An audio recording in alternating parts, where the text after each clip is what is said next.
Look at the sheer kinetic energy in this footage. Moving nearly 70 tons of steel at over 40 miles per hour requires massive momentum, tearing through dense obstacles with brute mechanical force. This shows the original M1 Abrams from the 1980s. When it rolled off the assembly line, it had a low-profile design, weighing exactly 60 tons. Instead of building a completely new hull to keep pace with Cold War and modern threats, the U.S. Army adopted a continuous upgrade philosophy. They bolted new capabilities onto that exact same baseline chassis for over 40 years. This diagram illustrates how that weight accumulated. The original 105mm gun was swapped for a heavier 120mm cannon. Then came ultra-dense depleted uranium armor plates, ARAT explosive reactive tiles, and the Trophy active protection system. With each addition, the counter ticked up, reaching 73.6 tons.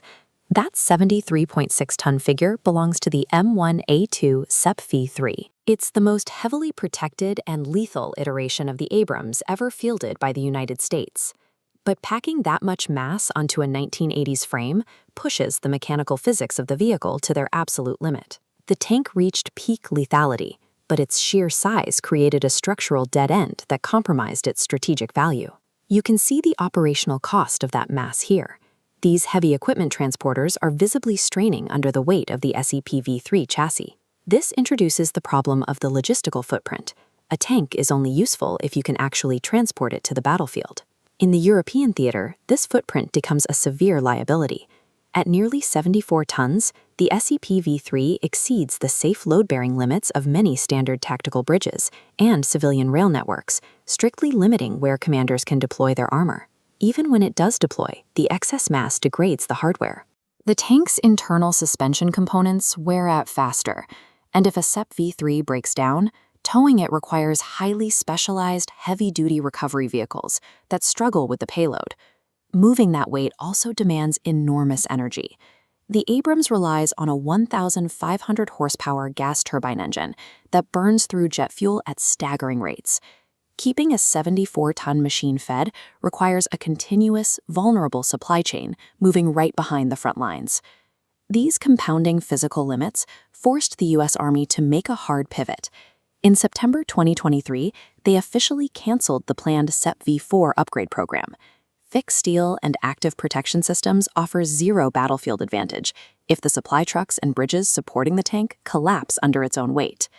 To understand how engineers maximized the remaining potential of the SEPv3 before its cancellation, we have to look inside the turret, specifically at the blowout ammunition compartment. Historically, the human loader had to manage physical inventory. They had to manually select and chamber from 4 distinct, highly specialized legacy rounds, including high-explosive anti-tank, canister, and obstacle reduction munitions. This created a lethal bottleneck.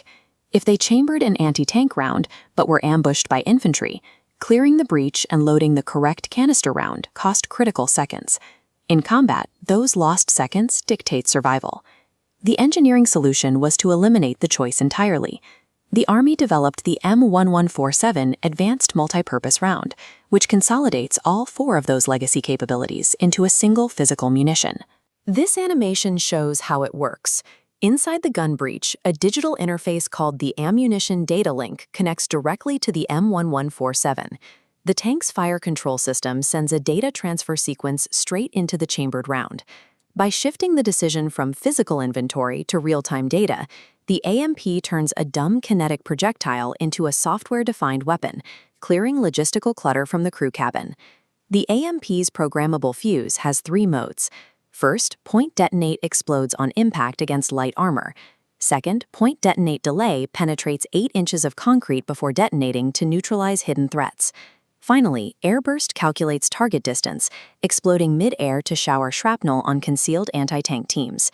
The M1147 proves that by moving complexity out of the physical ammo rack and into the software, engineers were able to extract the absolute maximum lethality out of the aging Abrams platform on the modern battlefield.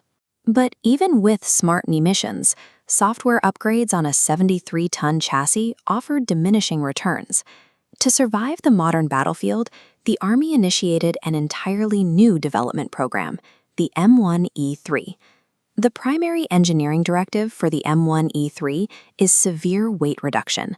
The goal is to shed over 10 tons of mass, returning the platform to the highly mobile 60-ton weight class of the 1980s original. Achieving a 10-ton weight loss requires completely abandoning the 40-year-old baseline hull. The era of bolting new steel onto old frames is over. Instead, the M1E3 is built on the blueprint shown in this diagram, Modular Open Systems Architecture, or MOSA.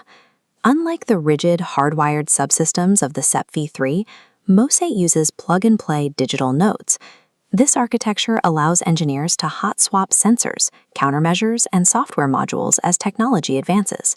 They can integrate new defensive tools seamlessly without triggering the cascading weight increases that plagued the SEP models. A modular digital chassis allows the M1E3 to evolve rapidly, ensuring the tank's hardware remains relevant as new threats emerge. This physical transformation starts with the main gun. The M1E3 concept eliminates the human loader, replacing them with an automated ammunition handling system. Removing that crewman removes the need for human-sized operating space in the top of the tank. This enables an unmanned turret, drastically reducing the vehicle's visible target profile on the horizon. The internal volume saved by the autoloader allows the 3 remaining crew members, the commander, gunner, and driver, to be relocated deep inside the heavily armored hull, isolating them from turret strikes and maximizing human survivability. Power generation undergoes a similarly radical shift. The M1E3 replaces the fuel-hungry gas turbine with a hybrid electric-diesel engine, cutting fuel consumption by up to 50% and vastly simplifying the logistical supply chain. This generated footage illustrates the tactical advantage of that hybrid system. Operating on electric battery power, the tank can engage silent mode, creeping through an environment with drastically reduced acoustic and thermal signatures. The intense drone warfare observed in Ukraine proved that relying purely on thick steel is a failing strategy. The future of armored dominance now depends on extreme mobility, strict power management, and seamless digital integration.